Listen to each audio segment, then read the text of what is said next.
It is the 50th anniversary today of Lyndon Johnson's signing of the Civil Rights Act. And let me just start by telling you two quick stories. These were both over at crooksandliars.com on June 23rd.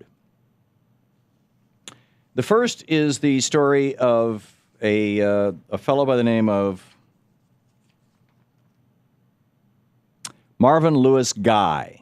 He's 50 years old, and he was home with his wife, and the police came at 5:30 in the morning on May 9th. The Kylene Police Department sent its SWAT team to execute a surprise raid on this middle-aged couple. Again, this guy's 50 years old. And as the police came running into the house without knocking and without identifying themselves, Chuck Dinwiddie got shot.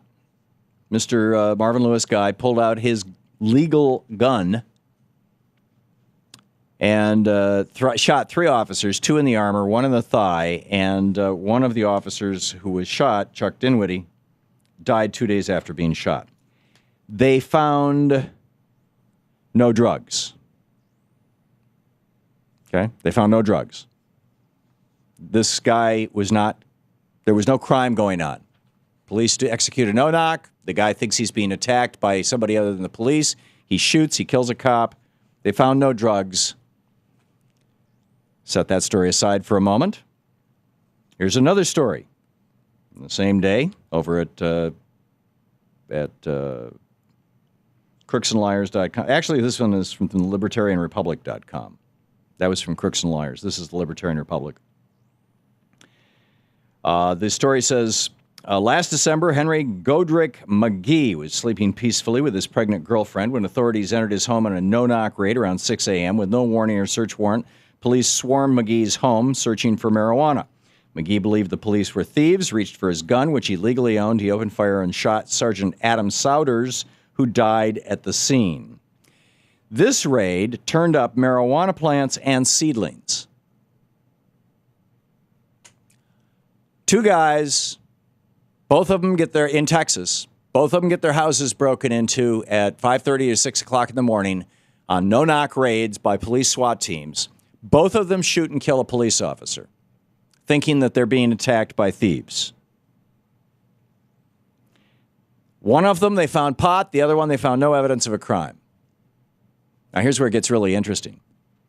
The guy who they found pot, the attorney said he's done what a lot of people would have done. He defended himself and his girlfriend in his home. He will not be indicted for shooting the police officer. He is white. The guy where they found no drugs, no evidence of a crime whatsoever, Marvin Lewis Guy, he's being held on $3 million bond. His charges include 3 accounts of attempted capital murder.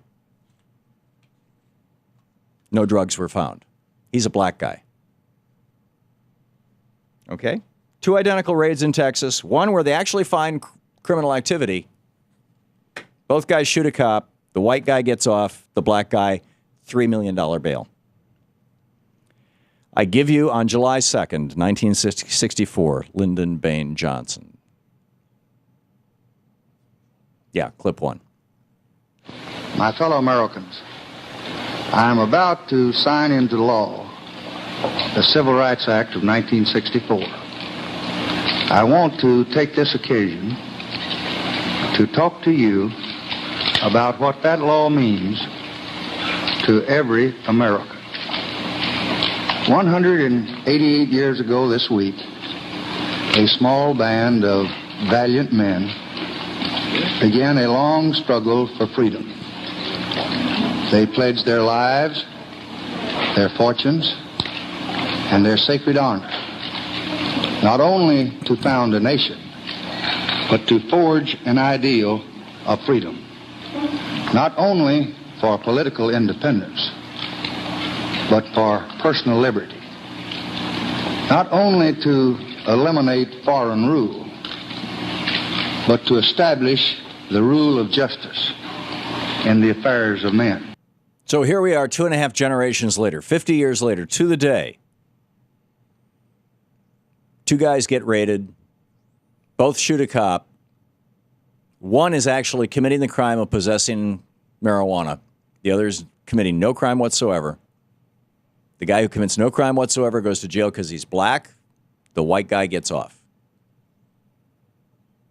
He's being charged with possession of pot, but not murder. How far have we come? I want to talk about MLK's Economic Bill of Rights. MLK said that every citizen should have a minimum income. He said every employable citizen should have a decent job. Quote, literally millions of creative public service jobs could be opened up for the poor at a minimal cost in short order. I mean, he was really reaching out there. 50 years later, we're still not even debating these points. Once again, Lyndon Johnson in 1964. That struggle was a turning point in our history.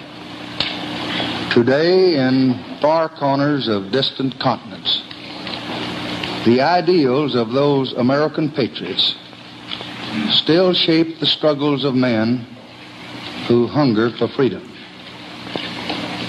This is a proud triumph.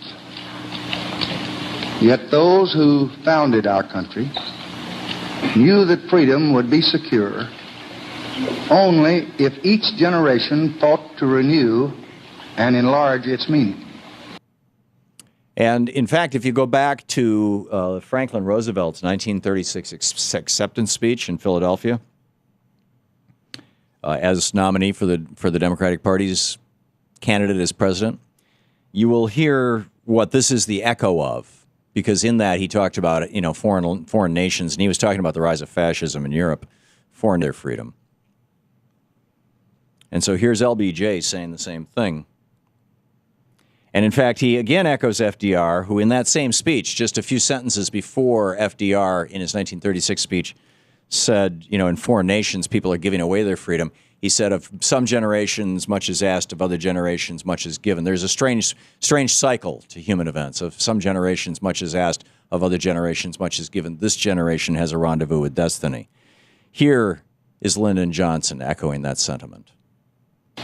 Now, our generation of Americans has been called on to continue the unending search for justice within our own borders.